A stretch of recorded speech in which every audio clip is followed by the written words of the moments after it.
అందరికీ నమస్కారం. ప్రభుత్వ ఉద్యోగం కోసం ఎదురుచూస్తున్న వాళ్ళందరికీ ఇదొక గుడ్ న్యూస్. ఆంధ్రప్రదేశ్ వైద్య విద్యాశాఖ నుంచి ఒక మంచి నోటిఫికేషన్ వచ్చింది. సో ఈరోజు మనం ఈ జాబ్ నోటిఫికేషన్ గురించి ప్రతి ఒక్క విషయాన్ని వివరంగా తెలుసుకుందాం. అవునండి, మీరు చూస్తున్నది అక్షరాల నిజం. ఈ ఉద్యోగాలకు ఎలాంటి రాత పరీక్షగాని, ఫేస్ టు ఫేస్ ఇంటర్వ్యూగాని ఏమీ ఉండదు. బహుశా ఇదే ఈ నోటిఫికేషన్లో అందర్నీ ఎక్కువగా ఆకర్షించే అంశం. మరి ఎంపిక ఎలా జరుగుతుందంటారా? కేవలం మీ మెరిట్ అంటే మీ చదువులో వచ్చిన మార్కులు ఇంకా అనుభవం ఆధారంగానే సెలక్షన్ చేస్తారు. అందుకే ఇది చాలా స్పెషల్ ఆపర్చునిటీ. సరే, ఎగ్జామ్ లేదు, బావుంది. మరి నోటిఫికేషన్ ఎక్కడ రిలీజ్ అయింది? ఇది ప్రత్యేకంగా తూర్పు గోదావరి జిల్లాలో ఉన్న ఖాళీలను భర్తీ చేయడానికి విడుదల చేశారు.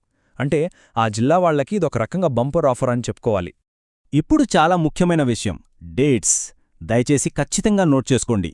అప్లికేషన్స్ డిసెంబర్ 26, 2025న స్టార్ట్ అయ్యాయి. ఇక లాస్ట్ డేట్ ఎప్పుడంటే జనవరి 9, 2026 సాయంత్రం 4 గంటల వరకే. టైం చాలా తక్కువ ఉంది, కాబట్టి లాస్ట్ మినిట్ వరకు అస్సలు వెయిట్ చేయొద్దు. ఓకే, డేట్స్ చూశాం కదా. ఇప్పుడు అందరూ వెయిట్ చేసే సెక్షన్కొచ్చేశాం. అసలు ఏ పోస్టులున్నాయి, ఎన్ని ఖాళీలున్నాయి, ఆ డీటెయిల్స్ అన్నీ ఏంటో ఇప్పుడు చూసేద్దాం. ఈ నోటిఫికేషన్ ద్వారా మొత్తం 60 పోస్టులను భర్తీ చేస్తున్నారు. 50కి పైగా పోస్టులున్నాయి. సో ఇది చాలా మంచి నంబర్ అనే చెప్పాలి. ఇక్కడ మనం జాబ్ టైప్స్ చూస్తే అవుట్సోర్సింగ్ పద్ధతిలో కొన్ని, కాంట్రాక్ట్ పద్ధతిలో కొన్ని పోస్టులు ఉన్నాయి. అసలు బ్యూటీ ఏంటంటే ఇక చూడండి, office subordinate, general duty attendant, store attendant, ఇలా చాలా పోస్టులకు qualification just 10th class pass అయితే చాలు. సో చాలామందికి ఇదొక గొప్ప అవకాశం. అదే అనెస్థీషియా టెక్నీషియన్ లాంటి టెక్నికల్ పోస్టులకు మాత్రం వేరే క్వాలిఫికేషన్స్ అడిగారు. సరే, పోస్టులు బావున్నాయి, కానీ వీటికి అప్లై చేయాలంటే మనకు ఏమేం క్వాలిఫికేషన్స్ ఉండాలి, ఎవరు ఎలిజిబుల్, ఈ ఎలిజిబిలిటీ డీటెయిల్స్ చాలా ముఖ్యం. సో జాగ్రత్తగా వినండి. అర్హతల విషయానికొస్తే పెద్దగా కష్టమైన రూల్స్ ఏమీ లేవు. మెయిన్గా కొన్ని పాయింట్స్ గుర్తుపెట్టుకోవాలి. ఫస్ట్, చాలా పోస్టులకు 10th క్లాస్ పాస్ అయితే చాలు.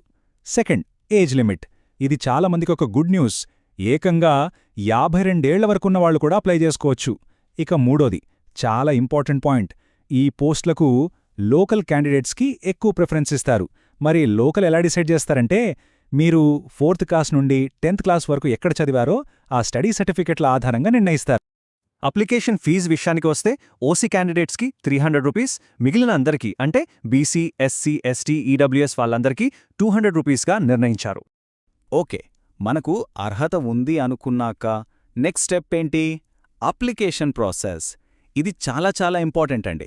ఇక్కడ చిన్న తప్పు చేసినా అప్లికేషన్ రిజెక్ట్ అయ్యే ఛాన్స్ ఉంది. సో కేర్ఫుల్గా ఫాలో అవ్వండి. ప్రాసెస్ చాలా సింపుల్. 4 స్టెప్స్.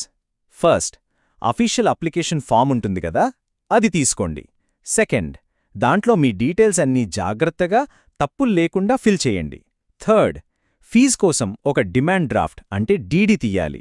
దాన్ని అప్లికేషన్కు జత చేయాలి. ఇక ఫైనల్ స్టెప్, ఇదే అసలు కీలకమైనది.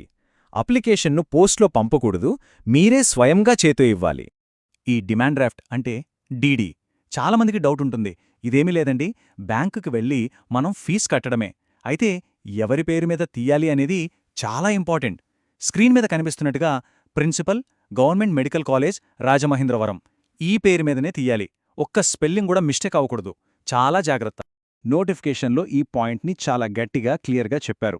చూడండి, పోస్ట్ ద్వారా లేదా ఈమెయిల్ ద్వారా ఎటువంటి దరఖాస్తులు అంగీకరించబడవో. మళ్ళీ చెప్తున్నా, పోస్ట్లోగాని కొరియర్లోగాని పంపితే తీసుకోరు. మీరే స్వయంగా రాజమహేంద్రవరంలోని గవర్నమెంట్ మెడికల్ కాలేజ్కి వెళ్ళి అప్లికేషన్ ఇవ్వాల్సిందే. సరే, ఎగ్జామ్ లేదు, ఇంటర్వ్యూ లేదు అన్నాం కదా, మరి మనల్ని ఎలా సెలెక్ట్ చేస్తారు? ఏ బేసిస్ మీద జాబ్ ఇస్తారు? ఆ ప్రాసెస్ ఏంటో ఇప్పుడు చూద్దాం. మొత్తం సెలక్షన్ ప్రాసెస్ అంతా కూడా 100 మార్కుల మీద ఆధారపడి ఉంటుందన్నమాట. ఈ 100 మార్కులను ఎలా డివైడ్ చేశారో తెలిస్తే మీకు ఒక క్లారిటీ వస్తుంది. ఈ 100 మార్కుల్లో సింహభాగం అంటే ఏకంగా 75 మార్కులు మీ అకాడమిక్ మెరిట్కే ఇచ్చేస్తున్నారు. అంటే మీ చదువులో వచ్చిన మార్కులకే అంత వెయిటేజ్. ఇక మిగిలిన 25 మార్కులు మీ ఎక్స్పీరియన్స్కి ఇంకా కొన్ని ఇతర అంశాలకు ఇస్తారు. సో దీన్ని బట్టి మనకేమర్థమవుతోంది? చదువులో మంచి మార్కులు తెచ్చుకున్న వాళ్లకి ఇదొక గోల్డెన్ ఆపర్చునిటీ. సో చూశారు కదా, ఎలాంటి ఎగ్జామ్ టెన్షన్ లేకుండా కేవలం మన మార్కుల ఆధారంగా ఒక ప్రభుత్వ ఉద్యోగం సంపాదించే అవకాశమిది.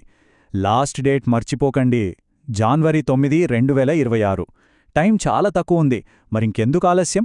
అర్హత ఉన్నవాళ్లు ఈ అవకాశాన్ని తప్పకుండా ఉపయోగించుకోండి. మరి మీరు ఈ అవకాశాన్ని సద్వినియోగం చేసుకుంటారా?